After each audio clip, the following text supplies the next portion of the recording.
El presidente de México se dirige a la escolta de bandera para saludar a nuestro lábaro patrio.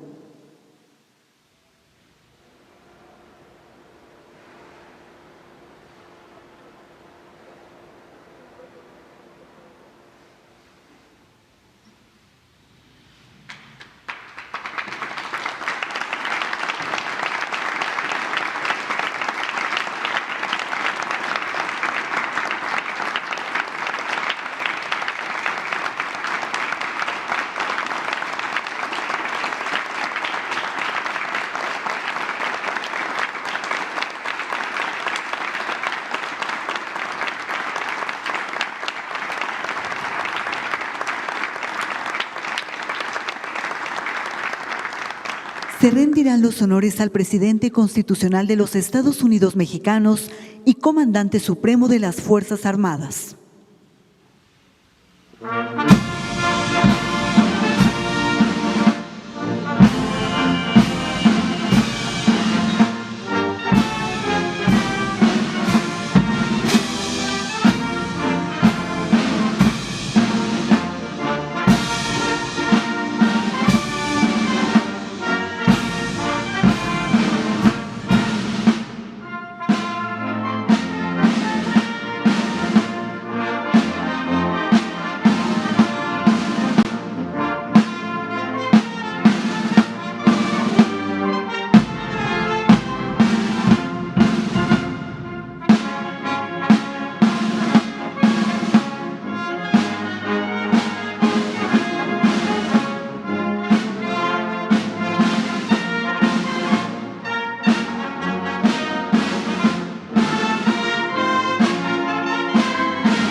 Con motivo del tercer año del triunfo histórico democrático del pueblo de México, damos la más cordial bienvenida al presidente constitucional de los Estados Unidos mexicanos, licenciado Andrés Manuel López Obrador.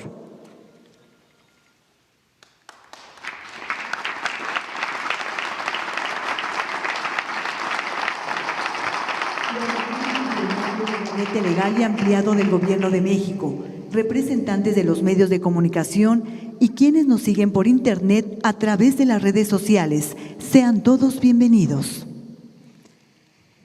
Escuchemos el mensaje que dirige el licenciado Andrés Manuel López Obrador, presidente constitucional de los Estados Unidos mexicanos. Amigas, amigos, integrantes del Gabinete de Gobierno, representantes de instituciones, mujeres, hombres, servidores públicos. Como es costumbre, cada 3 meses informamos al pueblo de México sobre la situación que guarda el país y la forma en que gobernamos. En los 3 meses que corresponden a este informe, se han presentado signos alentadores de recuperación de las crisis sanitaria y económica. De abril a junio se redujo considerablemente el número de contagios y, lo más importante, en este periodo se han registrado menos fallecimientos por COVID. Aunque se trata de un comportamiento mundial, porque ya empieza a sentirse el efecto positivo en la aplicación de nuevos medicamentos, especialmente por la vacuna, no debemos dejar de reconocer el esfuerzo conjunto hecho por el pueblo y el gobierno para ir recuperando poco a poco la normalidad. Que no se olvide la actitud responsable de muchos mexicanos que se han cuidado, ya sea en sus domicilios o quienes tienen la necesidad imperiosa de salir a buscar el sustento diario en la calle. Que no se borre de la memoria la forma en que se cuidó en la familia a los adultos mayores y a quienes padecen de enfermedades crónicas. Agradezcamos a los que cerraron un negocio pero no dejaron de pagar a sus trabajadores. Expresemos nuestra gratitud a los médicos, enfermeras y trabajadores de la salud que arriesgaron sus vidas para salvar a otros. Todos estos gestos de amor y solidaridad verdadera han ayudado a sobrellevar los sacrificios y el sufrimiento. La fraternidad se ha hecho presente también para quienes perdieron a sus seres queridos a causa de la terrible pandemia del COVID. En cuanto a nuestra actuación, hemos hecho todo lo que humanamente es posible para enfrentar esta pandemia y salvar vidas. Es público y notorio que informamos y respondimos a tiempo, que levantamos con oportunidad el sistema de salud pública que estaba en ruinas. No titubeamos en destinar recursos a la atención de la pandemia. En 15 meses el presupuesto de salud se ha incrementado en 70,000 millones de pesos. Se terminaron, reconvirtieron y equiparon hospitales. Se contrató y capacitó a más de 70,000 trabajadores de la salud. En fin, se logró que ningún enfermo se quedara sin una cama, equipo de respiración o personal de salud que lo atendiera. Aún cuando en estos sensibles y tristes acontecimientos no es correcto hacer comparaciones, me limito a decir que nuestro país no está colocado ni en América ni en el resto del mundo en los primeros lugares en mortalidad por COVID. El Programa Nacional de Vacunación ha funcionado con eficacia y ha llegado a todos los pueblos de México. Hasta hoy hemos recibido 57,336,000 dosis de vacunas Pfizer, Sinovac, Sputnik, AstraZeneca, Johnson & Johnson, CanSino, de farmacéuticas y gobiernos extranjeros que han demostrado con hechos su solidaridad con nuestro país, con México y con su pueblo.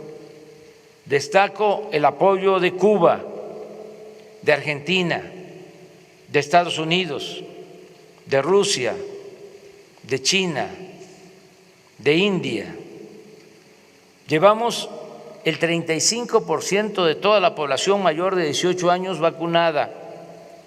Ya concluimos esta importante labor preventiva en Baja California. Es la primera entidad de las 32 donde se cumplió la vacunación, aún con una sola dosis. Y reitero el compromiso de vacunar aún también con una dosis a todos los mayores de 18 años del país para el mes de octubre, con el propósito de que lleguemos al invierno más protegidos.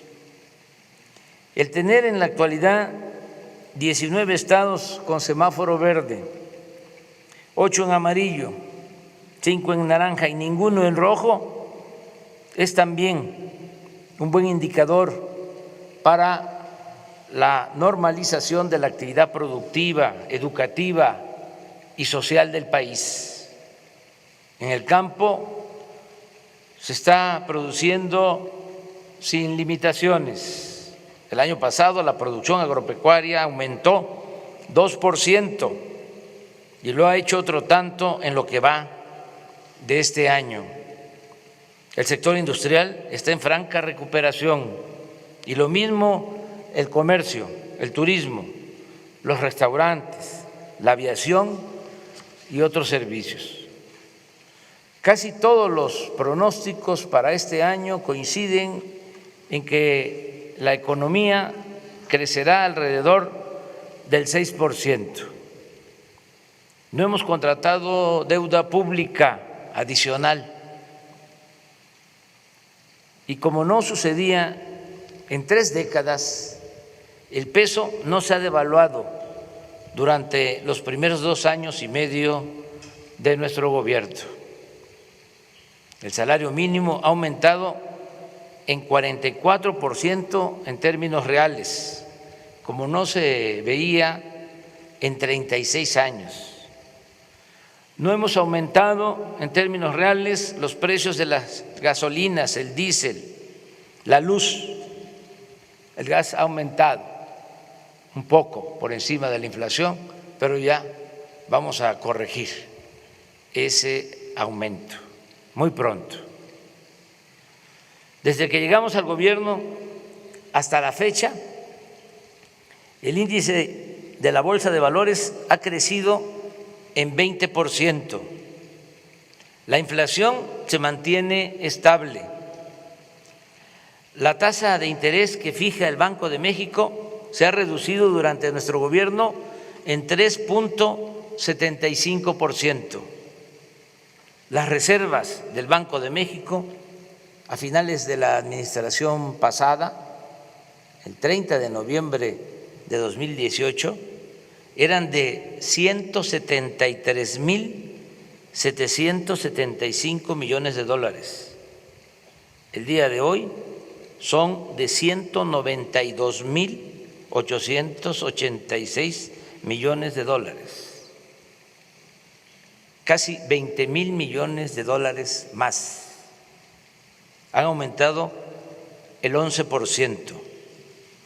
También es satisfactorio informar que de los 20.613.000 trabajadores inscritos en el Seguro Social antes de la pandemia, se perdieron 1.395.000, pero ya hemos recuperado 957.248, de modo que solo nos faltan 438.156 para estar como antes de la crisis sanitaria.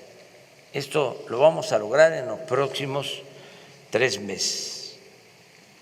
Lo más importante es que la pandemia no desembocó en una crisis de consumo.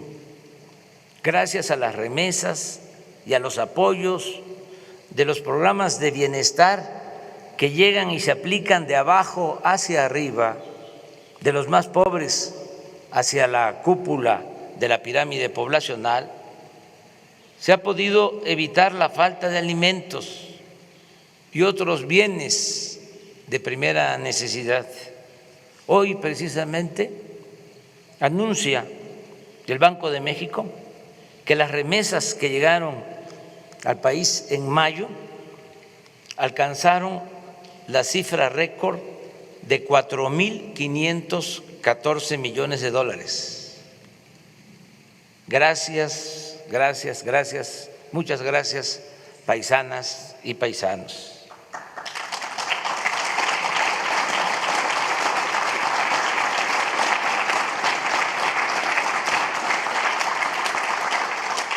No ha habido asaltos a comercios, ni actos de vandalismo o desesperación por hambre o desatención a las necesidades básicas de la gente. Hay gobernabilidad en nuestro país. En materia de seguridad pública también hemos avanzado, aún con la complejidad del problema que heredamos. Ya estaban integradas las bandas, los grupos delictivos cuando llegamos. No creo que se hayan creado nuevos grupos en estos 2 años y medio. Es el Cártel Jalisco o del Pacífico o el de Guanajuato, los que ya habían, los que estamos enfrentando, no declarándoles la guerra, porque la violencia no se puede enfrentar con la violencia, sino con otros métodos más humanos y más eficaces.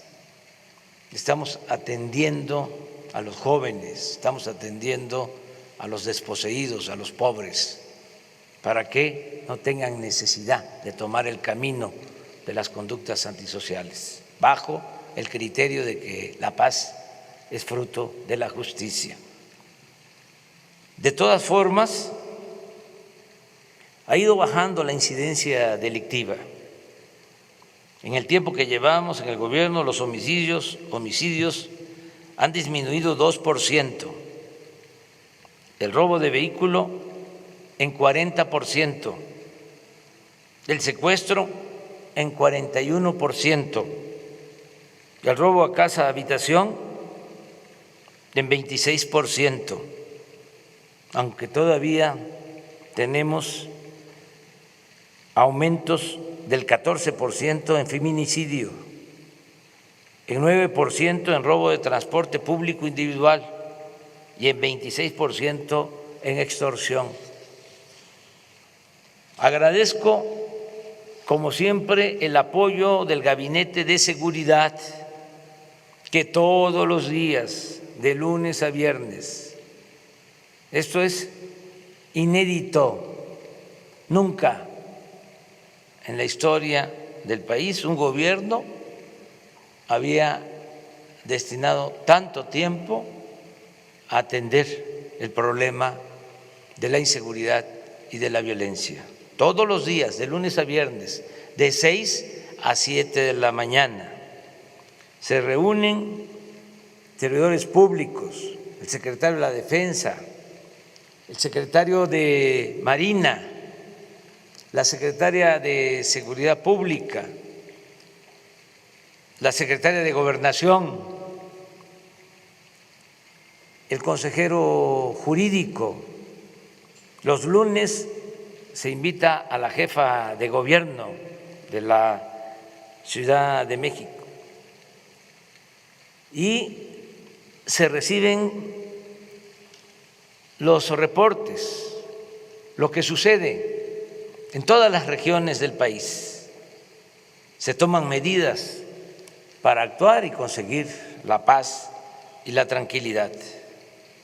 Aquí también aprovecho para agradecer el respaldo de todos los miembros del gabinete y de las instituciones que se han comportado a la altura de las circunstancias. Es un equipo de trabajo de mujeres y de hombres que han demostrado ser auténticos servidores públicos, trabajadores, honestos y algo que es muy importante, con profundas convicciones sociales. Aún con la crisis de la pandemia y de la economía, pudimos celebrar una de las más numerosas y competidas elecciones de la historia de México, sin problemas mayores y consolidando al mismo tiempo el sistema y el método democrático, guiados por el ideal maderista y por nuestras convicciones a favor de la causa de la democracia y en contra del fraude electoral que padecimos durante mucho tiempo. Ya estando en el gobierno, nos comprometimos a que el presupuesto no se utilizaría para beneficiar a ningún candidato y a ningún partido. Y cumplimos, es decir, que como pocas veces en esta ocasión no se llevaron a cabo elecciones de Estado. No dejó de haber la vergonzosa compra de voto con dinero, tarjetas o entrega de despensas, pero no fue determinante, como sucedía en tiempos pasados. Además, no hubo masacres, no se desató la violencia contra ciudadanos inocentes para infundir miedo. En Guerrero, por ejemplo, ningún candidato sufrió agresiones y casi lo mismo aconteció en la mayoría de los estados.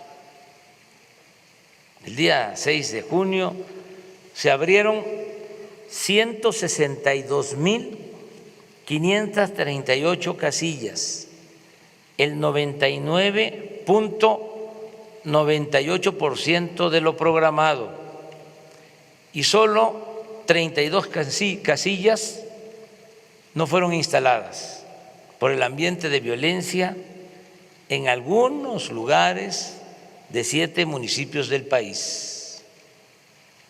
La participación ciudadana para una elección intermedia no estuvo mal, votó el 52% de los 93 millones de empadronados. Y algo muy importante, a pesar de que como en todas las elecciones se calientan los ánimos, en esta ocasión no hubo protestas postelectorales por acusaciones de fraude. No se registró ninguna manifestación significativa en las calles o en las plazas de la República. Se han garantizado libertades plenas, sin la represión política, mediática o policíaca de otros tiempos. En cuanto a los resultados, considero necesario analizar el hecho de que a causa de la transformación que estamos aplicando, se terminó de integrar un bloque conservador, abiertamente opuesto al gobierno que represento y a las políticas públicas que llevamos a la práctica. Por eso trato el asunto en este informe, porque no hay duda de que este bloque conservador se constituyó para enfrentarnos, para detener el proceso de transformación que está en marcha. En primer término, señalo que este grupo reaccionario siempre será respetado y tendrá libertad para ejercer su derecho a disentir. Son adversarios, no enemigos. No los tratamos como ellos lo hicieron cuando nosotros estábamos en la oposición. No los vemos como enemigos a destruir, sino como adversarios a vencer. Sencillamente defendemos y representamos proyectos de nación distintos y contrapuestos. En ese bloque se unieron de manera legítima empresarios, dueños de medios de información, periodistas e intelectuales de derecha, líderes partidistas, dirigentes de la llamada sociedad civil y políticos del antiguo régimen, entre otros. Repito, para enfrentar el proyecto de transformación que estamos aplicando para acabar con la corrupción y con la desigualdad. Como era de esperarse, nuestros básicamente a impedir que obtuviéramos la mayoría en la Cámara de Diputados, cuya facultad de esta Cámara de Diputados, facultad exclusiva, es la de aprobar el presupuesto. Hicieron todo, recurrieron hasta a la guerra sucia, pero afortunadamente no lograron su propósito. La alianza Juntos Hacemos Historia, que defiende nuestro proyecto de transformación, triunfó en 186 de los 300 distritos en disputa, en tanto que el bloque conservador obtuvo 107 y el partido Movimiento Ciudadano 7. Si a ello se suma el reparto de plurinominales, la bancada a nuestro favor tendrá una cómoda mayoría. En otras palabras, ya se cuenta con la seguridad de que será aprobado el presupuesto destinado al desarrollo del país y al bienestar del pueblo. Se les ganó en buena lid, porque el pueblo es sabio.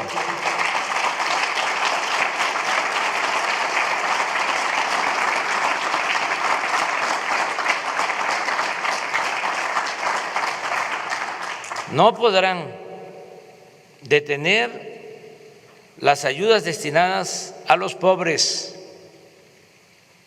no podrán desaparecer, como lo querían, la pensión a los adultos mayores, a las niñas y niños con discapacidad, las becas para estudiantes de familias pobres, ni la atención médica y los medicamentos gratuitos.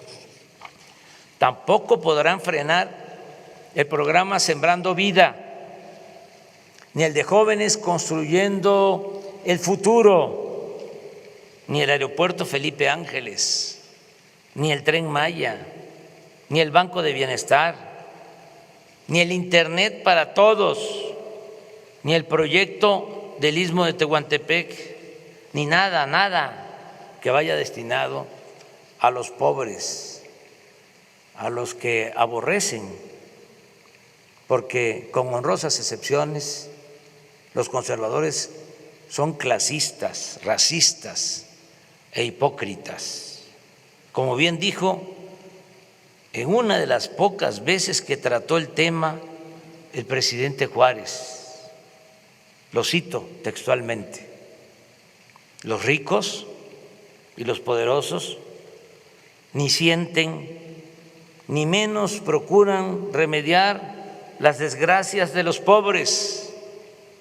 Podrá suceder que alguna vez los poderosos se convengan en levantar la mano sobre un pueblo pobre, oprimido, pero eso lo harán por sus intereses y conveniencia. Eso será una eventualidad que nunca debe servir de esperanza segura al débil. Hasta ahí la cita. Sin embargo, no poseo ni aspiro a tener el monopolio de la verdad absoluta. Por eso reitero, nuestros adversarios siempre recibirán del gobierno que represento el respeto y la libertad a la que tienen derecho para manifestarse sin límites, represión o censura. Los tiempos han cambiado. Juárez decía, los reaccionarios también son mexicanos. Esa frase la volvió a utilizar Plutarco Elías Calles. Los reaccionarios también son mexicanos. No me gusta esa frase, con tanto que admiro al presidente Juárez. Son ahora otras circunstancias, por eso no podría decir lo mismo.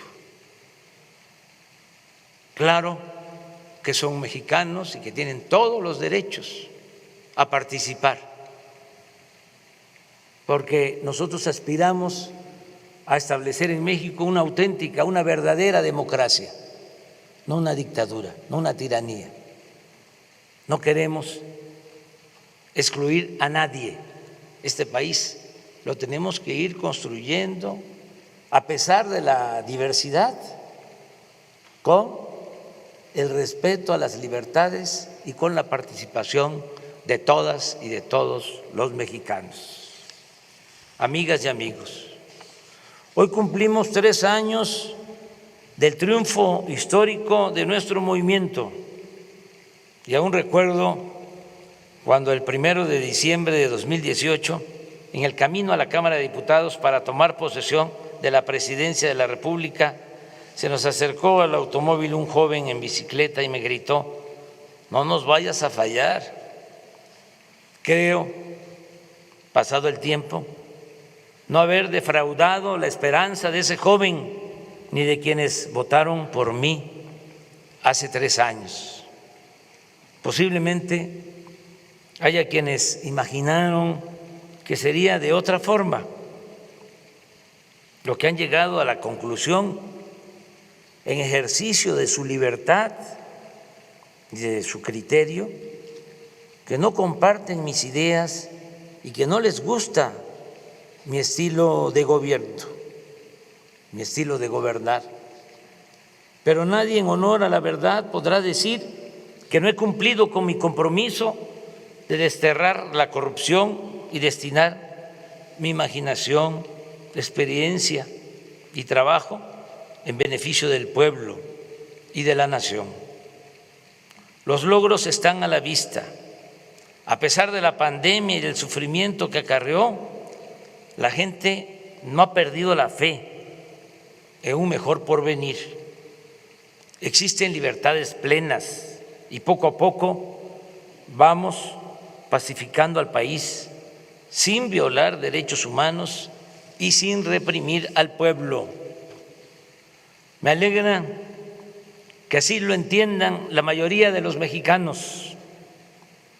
Hace 3 días se terminó de levantar una encuesta telefónica nacional aplicada por nosotros y comparto con ustedes algunas preguntas y respuestas, y subrayo, aplicada por nosotros, para que no se vaya a malinterpretar. Cuando digo aplicada por nosotros, se debe también pensar que tenemos 3 principios rectores: no mentir, no robar y no traicionar al pueblo. Las preguntas y las respuestas. Con respecto al año pasado, ¿cómo es su situación económica actual? Mejor, 15.3%. Igual, 42.9%. Peor, 40.0%. No sabe, no contestó, 1.9%. Otra, ¿cómo cree que será su situación económica el siguiente año? Mejor, 38.4%. Igual, 26.8%. Peor, 23.2%. No sabe, no contestó, 11.6%. ¿Cómo cree que será la situación del país al término de este sexenio? Mejor, 41.4%. Igual, 23.9%. Peor, 26.9%. No sabe, no contestó, 7.8%. En su opinión, ¿cómo es la corrupción en el país en este sexenio comparado con el anterior? Mayor, 19.7%. Igual, 33.3%. Menor, 43.0%. No sabe, no contestó, 4.0%. ¿Piensa usted que el gobierno actual representa un cambio importante? Sí, 64.7%. No, 31.1%. No sabe, 2.5%. No contestó, 1.6%. ¿Está usted de acuerdo en ese cambio? Sí, 87.4%. No,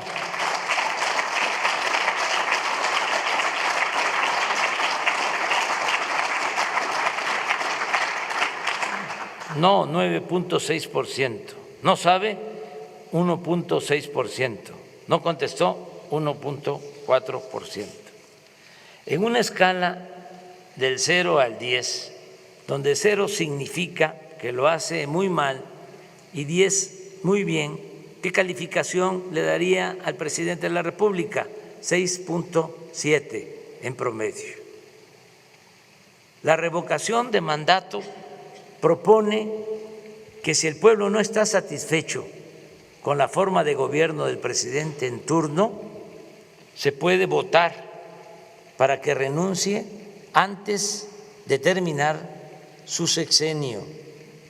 Si hoy fuera la consulta para valorar el trabajo del presidente, ¿usted votaría porque renuncie o que termine su sexenio?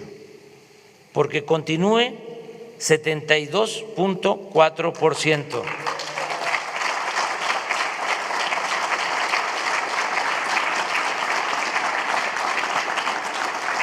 Porque renuncie, 22.7%. No le importa, le da igual, 1.1%. No sabe o no contestó, 3.8%. En fin, estamos bien calificados, pero aspiramos a convencer a más gente a que se vaya creando más conciencia, que haya más revolución de las conciencias, a informar, a orientar, a concientizar, convencer para elevar a rango supremo la honestidad y hacer gala, sentirnos orgullosos de la gran reserva de valores culturales, morales y espirituales que heredamos de nuestros antepasados. Esa es la grandeza de México.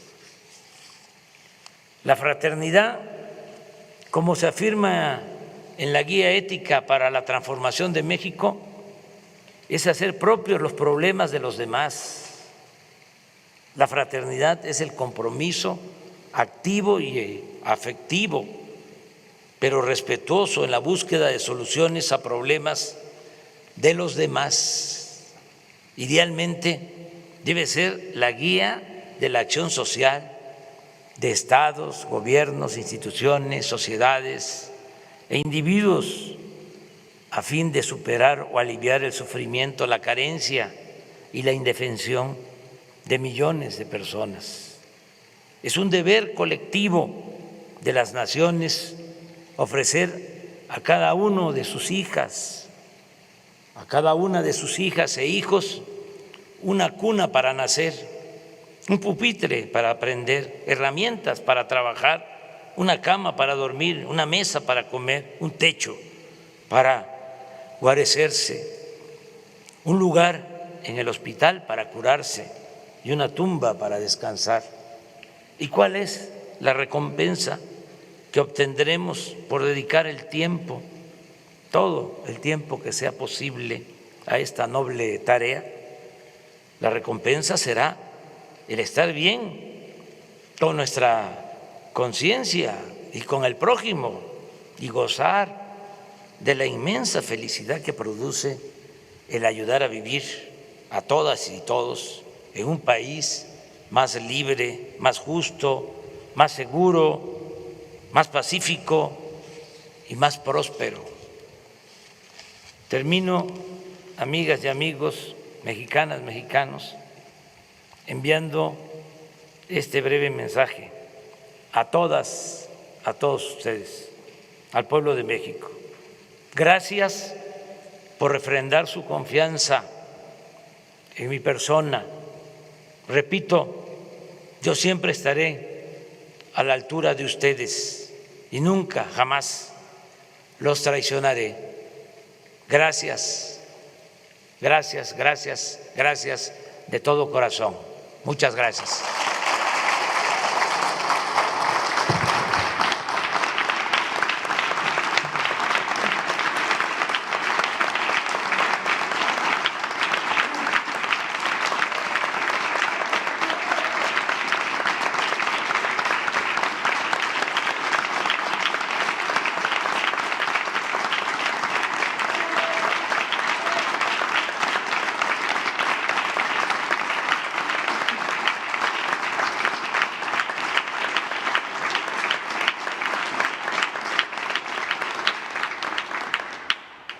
Se rendirán los honores al presidente constitucional de los Estados Unidos mexicanos.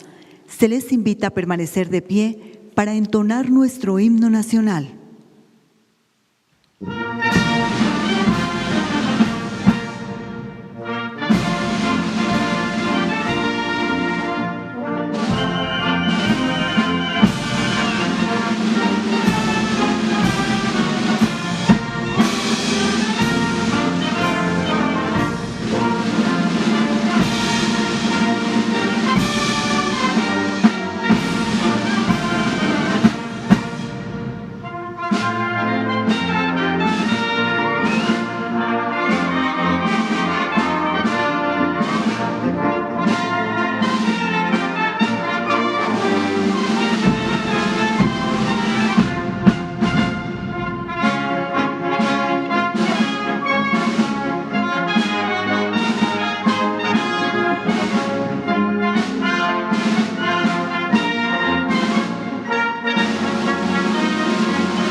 El presidente de la República se dirige a la escolta de bandera para despedirse de nuestro lábaro patrio.